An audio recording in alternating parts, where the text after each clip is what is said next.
E eu queria te convidar a colocar as mãos para cá. Nós vamos estar orando pelo nome de Deus. Senhor, diante da tua face nós entregamos o teu servo nas tuas mãos e acreditamos, Senhor, que tu és o Deus da vida dele.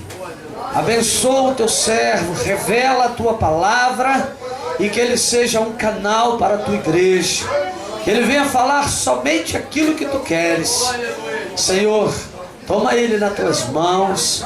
Prepara o teu povo nesta noite para receber a tua mensagem. Que ele seja, Deus, o porta-voz. Que o teu Espírito traga a revelação daquilo que tu queres. Ser tu, Deus, o Deus da vida dele neste momento e para todos sempre. Amém, irmãos? Amém. Amém, Jesus. Oh, glória. Eu saúdo a minha amada igreja com a paz do Senhor. Amém. Eu também quero oferecer esse culto em ação de graças pelo nascimento do meu sobrinho Rodrigo. E oro a Deus que coloque seus anjos naquele lugar, porque foi um parto difícil. Minha sobrinha perdeu um outro neném antes desse, no final do ano. E que o Senhor possa colocar seus anjos naquele lugar. Irmãos, pretendo ser bem rápido, mas a partir de agora eu me coloco nos braços do Senhor e seja feita a vontade dele, não a minha. E convido meus irmãos a abrir as Bíblias em 2 Reis.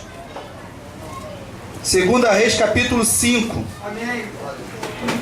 Aqueles que puderem ficarem de pé, em reverência à palavra do Senhor. E tem como título: Naamã é curado da lepra. Eu vou ler o 1, o 2 e o 14. E Naamã, chefe do exército do rei da Síria, era um grande homem diante do seu senhor e de muito respeito, porque por ele o Senhor dera livramento aos sírios, e era este varão valoroso, porém leproso. E saíram tropas da Síria e da terra de Israel, levaram preso uma menina que ficou a serviço da mulher de Naamã, era escrava da mulher de Naamã. E no 14: então desceu e mergulhou no Jordão 7 vezes, conforme a palavra do homem de Deus, e sua carne tornou como a carne de um menino, e ficou purificado. Amém, glória a Deus. Vamos nos sentar.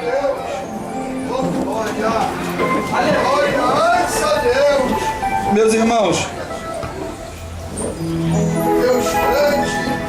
a palavra de hoje fala sobre Naamã, o general Naamã, um homem muito conceituado na sua terra. Naamã era comandante de todo o exército da Síria. Naamã era um guerreiro, Naamã era um lutador, Naamã era um vitorioso. Naamã tinha inúmeras medalhas de honra ao mérito, de batalhas que venceu para o seu povo, a ponto do rei ter íntima confiança, dar muito valor a Naamã. Naamã era um homem rico, um homem bem sucedido. Naamã tinha tudo o que queria. Por onde Naamã andava, as pessoas o cumprimentavam, o reverenciavam, abriam portas, o invejavam.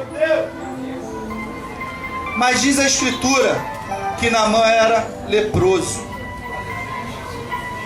Naamã, quando chegava em casa e as portas se fechavam em suas costas, Naamã era um derrotado, um fracassado. Naamã tinha lepra. Naamã não podia abraçar sua esposa. Naamã não podia beijar seus filhos. Naamã era impedido de ter uma vida familiar completa. Acredito que devido à sua doença, tudo que era seu era separado. Devia ser lavado roupa separada, pratos separados, tudo separado. Naamã era impedido de poder beijar e amar a sua família, dividir as suas lutas, as suas conquistas, aquilo que ele tinha conquistado na sua vida profissional. A lepra, nós já falamos aqui outras vezes sobre essa doença. Naquele tempo, quem tinha lepra, se fosse judeu, se fosse israelita, ele tinha que ser banido para os leprosários e ali então aguardar a sua morte. Naamã não era israelita, por isso que ele podia conviver com a sua família, podia conviver na sociedade. Mas a lepra é uma doença que vem sutilmente, ela começa a agredir o corpo pelas pontas.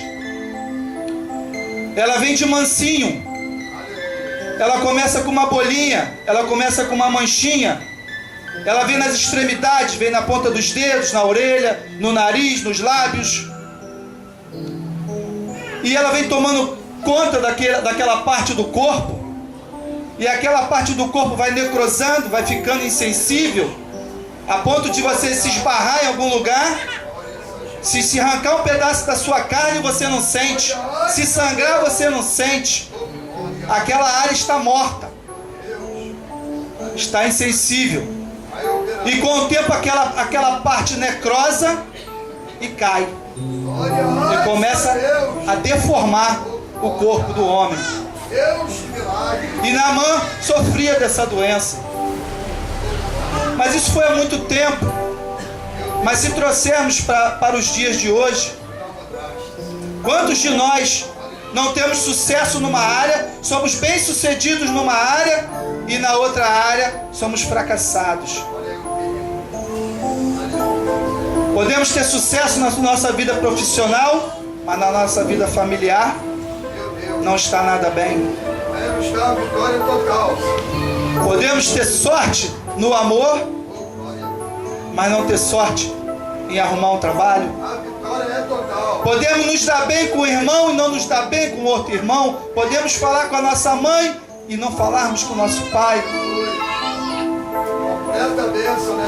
E esses dissabores, esses insucessos, dependendo da área que for, começa a nos causar uma lepra espiritual. E aquilo começa a vir de mansinho, começa a vir das extremidades. E o crente não vigia, e a lepra espiritual vai tomando conta dos pensamentos, e aquilo vai contaminando os nossos pensamentos. Começamos a julgar, começamos a apontar, e a lepra espiritual vai avançando, vai tomando conta do nosso coração. Você se torna insensível, você começa a ficar com o teu caráter desfigurado, você já não quer vir mais por culto, quando vem não consegue adorar, não consegue nem bater palmas para o Senhor. Olha a Deus. Fala, papai. Jesus. Mas Deus tinha um propósito com Naamã. Aqui no começo da escritura diz que Deus dera um grande livramento a Naamã, deu um grande livramento a Síria através de Naamã. Deus já tinha algo com Naamã. E havia uma jovem, uma serva, uma escrava, uma israelita na casa de Naamã. E não foi por coincidência que ela estava lá. E nós sabemos que quando começamos a frequentar a casa de uma pessoa, começamos a saber da intimidade daquela casa. E aquela menina, como empregada, como serva, vendo aquele movimento, ela sabia que o Senhor dela sofria de lepra. E falou sobre o Deus de Israel, um Deus que salva, que cura e que liberta. E aqui nós já podemos tirar um aprendizado, que bem-aventurado é aquele que, independente da sua condição, independente de ser escravo, de ser empregado, de ser uma pessoa humilde, fala do amor de Deus, que prega o Evangelho. Mas aquela menina, apesar de jovem, porque o texto chama de menina, ela era inteligente, ela se colocou na brecha, ela se colocou na necessidade, ela falou de Deus na hora em que precisava ser dito. E podemos aprender com isso que não devemos jogar pérola a porco, não devemos falar de Deus, de Jesus para quem não quer. Tem muito crente aí fora colocando outdoor na sua porta que é crente. Tem muito crente usando crachá que é de Deus. Tem muito crente falando de Deus para as pessoas que não querem. E você se torna indesejável. É muito triste, irmão, quando você fala que é crente e o mundo aí fora já diz que crente é safado, pilantra, é 7-1 e caloteiro. Crente aí fora é tratado assim porque a gente dá pérola a porco. Não se dá água a quem não tem sede. Não se dá pão a quem não tem fome. Fale de Jesus na hora certa, na brecha. O pastor estava falando que nós abrimos uma conta na Caixa Econômica, mas foi com muito suor, porque nenhum banco abre conta para a igreja, de tão mal falado que está. Devemos falar do amor de Deus, sim, mas na hora certa. E Naamã, assim que ele escutou da sua esposa o que aquela serva, o que aquela empregada disse, Naamã prontamente foi falar com o rei. Diz o texto aqui que após ouvir o que a empregada disse, ele foi ao rei e disse a mesma coisa. Naamã não titubeou. Isso me leva a crer que Naamã já tinha gasto uma boa fortuna com médicos. Naamã já tinha gasto e esgotado todas as tentativas de ficar são e não conseguiu. E quando ele ouviu aquelas palavras daquela escrava, de um Deus de Israel, um Deus que salva, que cura e que liberta, a palavra veio cortando, veio eficaz, e Naamã foi ao rei e pede uma autorização. Provavelmente ele tinha que se ausentar dos seus serviços, e o rei, como o considerava, lhe dá uma carta, lhe dá um salvo-conduto para ele ir até Israel, porque naquela época Síria e Israel, eles tinham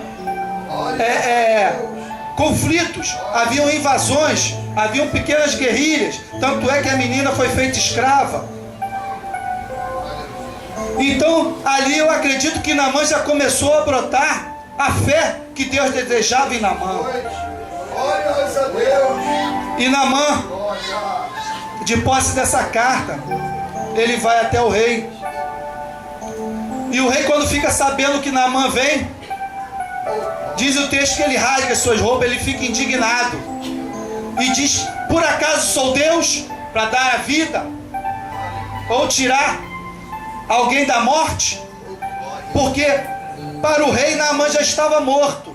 Quem tinha lepra em Israel já estava morto, estava em pecado. E nós já podemos aprender outra coisa aqui, crente. Não procure Deus em lugares que Deus não habita. Não procure Deus com pessoas que não têm Deus para te dar. Procure Deus no lugar certo, com os homens certos. E diz o texto que Naamã vai ao encontro do rei. Vai com toda a sua comitiva, com os servos, com os soldados. E Naamã se apresenta ao rei. E o rei, quando não tem nada para lhe dar do que Naamã precisava, fala: Naamã, desce. Naamã desce e vai falar com o homem de Deus. E Naamã já fica indignado, que esperava ser recebido com honras. Mas Naamã vai e começa a ir à casa de Eliseu. Eu acredito que chegando na casa de Eliseu, na rua onde Eliseu morava, uma rua humilde, aquela comitiva deve ter lotado toda aquela rua. E chegam nos portões da casa de Eliseu, bate. Eliseu, bom, tem alguém batendo aí. E chama o menino bom Geazi, aquele que provavelmente pregava Deus, pregava o amor, a cura e a libertação, mas dava pérola a porco. E nós sabemos aqui qual foi o fim de Geazi. E Geazi vai até o portão e diz: Eliseu está aí, é o grande Naamã, o general Naamã. E aquilo para Eliseu não era nada. E ele fala: Geazi, manda ele descer, desce, vai até o Rio Jordão, porque Eliseu já sabia qual era o propósito da visita de Naamã, e manda Naamã descer e se banhar no Rio Jordão 7 vezes. E Naamã mais uma vez fica indignado.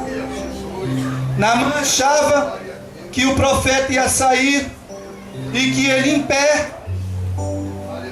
e Naamã ia orar ao Deus de Israel, e o grande Naamã ia impor sua mão no grande Naamã, no general, e que ele ia ser curado.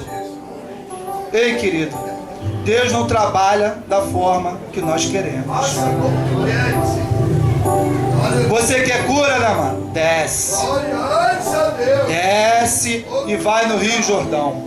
E Naamã fica irado. Naamã veio com a sua comitiva.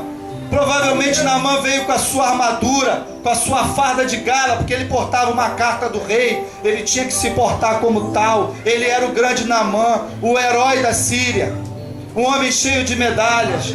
E o rei nada fez por ele, e o profeta nem o atendeu.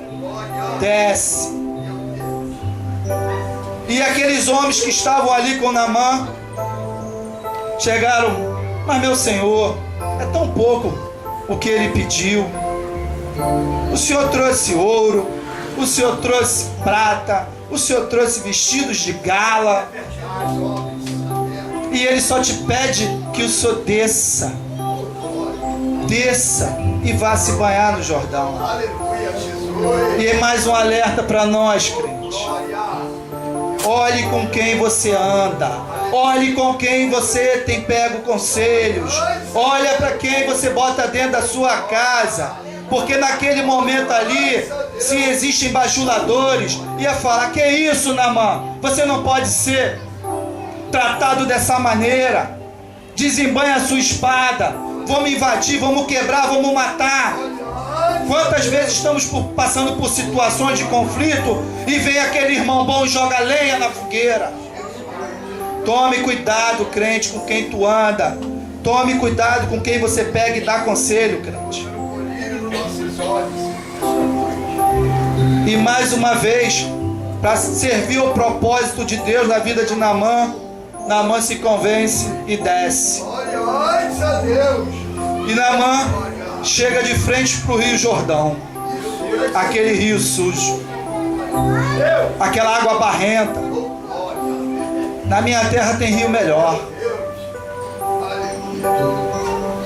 Naamã não podia ver aonde estava a glória. E mais uma vez aquelas pessoas, acredito eu: vai, Naamã, desce, Naamã. E Naamã, para entrar no rio, meus queridos, ele teve que começar a tirar a armadura, a farda, as medalhas. Naamã teve que se despir diante do Senhor. Naamã teve que expor suas feridas.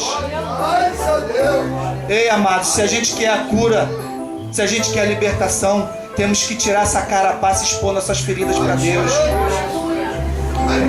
E Naamã vai tirando o peitoral, vai tirando o seu elmo, vai tirando a joelheira, a caneleira, e aquelas pessoas puderam ver. Naamã expôs toda a sua fragilidade, todo o mau cheiro, toda a sua dor, toda a sua ferida. E Naamã entra no Rio Jordão. Mais uma coincidência na vida de Naamã, de ter uma israelita em sua casa que lhe deu um bom conselho. Seria coincidência estar aquelas pessoas ao seu lado que queria ver seu bem? Será que é outra coincidência ele ter que descer no Jordão, aonde Jesus Cristo foi batizado?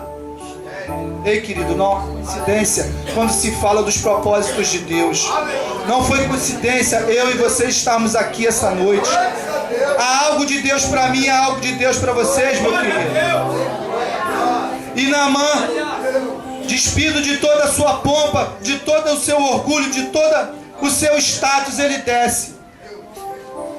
Eu não sei quanto tempo Naamã, quando ele descia, quando ele mergulhava, quando ele afundava, Eu não sei se ele ficou 30 segundos, eu não sei se ele ficou 45 segundos, mas uma coisa eu sei. Eu tenho certeza que toda a vida dele, quando ele estava debaixo d'água, começou a passar como um flash.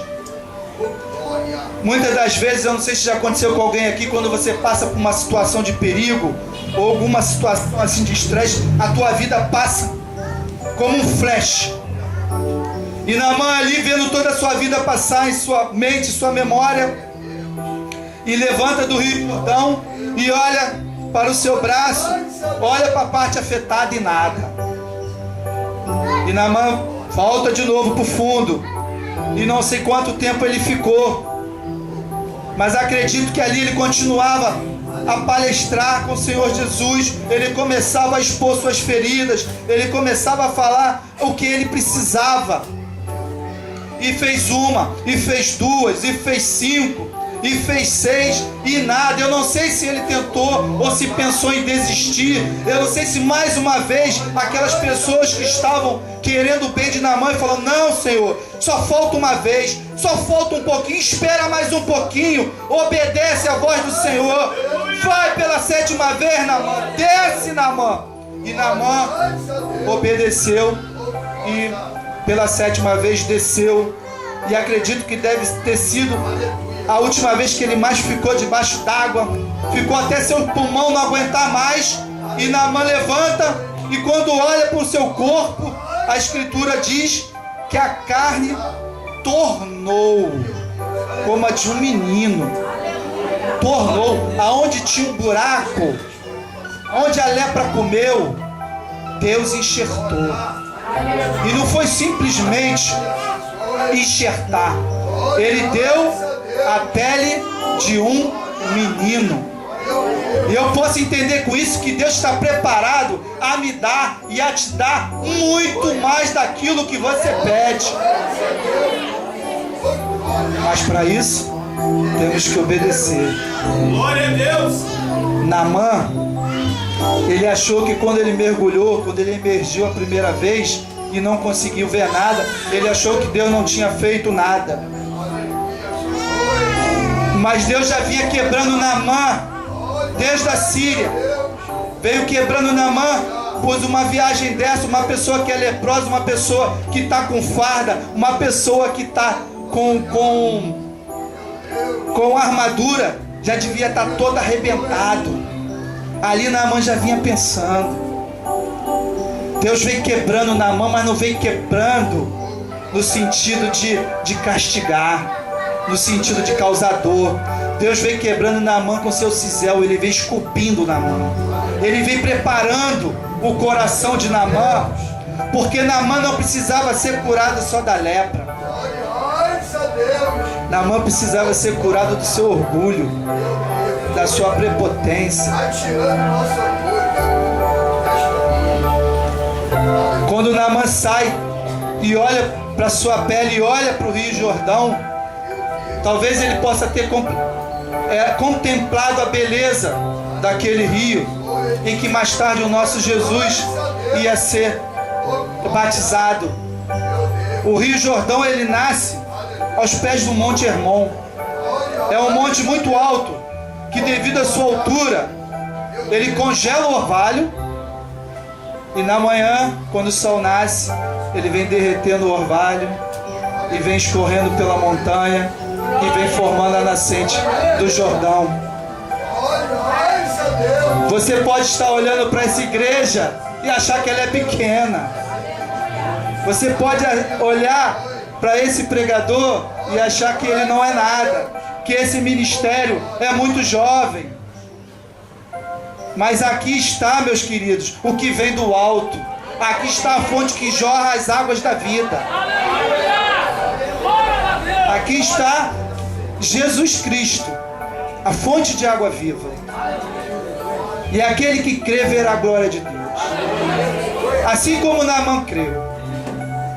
Naamã saiu da sua terra, general orgulhoso, e voltou humilde servo.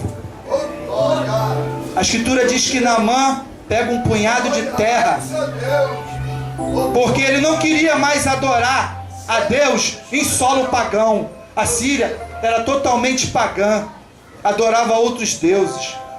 Naamã saiu um general orgulhoso e voltou um humilde servo. Naamã saiu da sua terra um idólatra e voltou convertido, porque ele diz para Eliseu: agora eu sei que só existe um Deus, o Deus de Israel.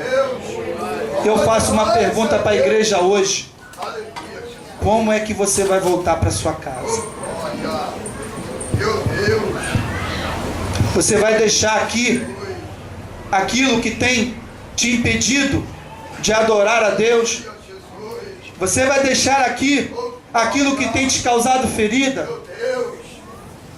Aleluia. Eu vou pedir o ministério de louvor para adorar o Senhor. Enquanto isso, a igreja, Graças a Deus. quem puder fechar os olhos e começar a trazer à memória tudo aquilo que te causa dor, tudo aquilo que um dia feriu teu coração, tudo aquilo que um dia te impediu de perdoar alguém, seja o teu irmão, tua irmã, Meu Deus. Olha, o que for necessário para você consertar esse lado que você acha que você ainda não realizou, que você não é satisfeito, que você acha que o Senhor ainda pode enxertar aquilo que um dia morreu. Vem trazendo a memória. olha.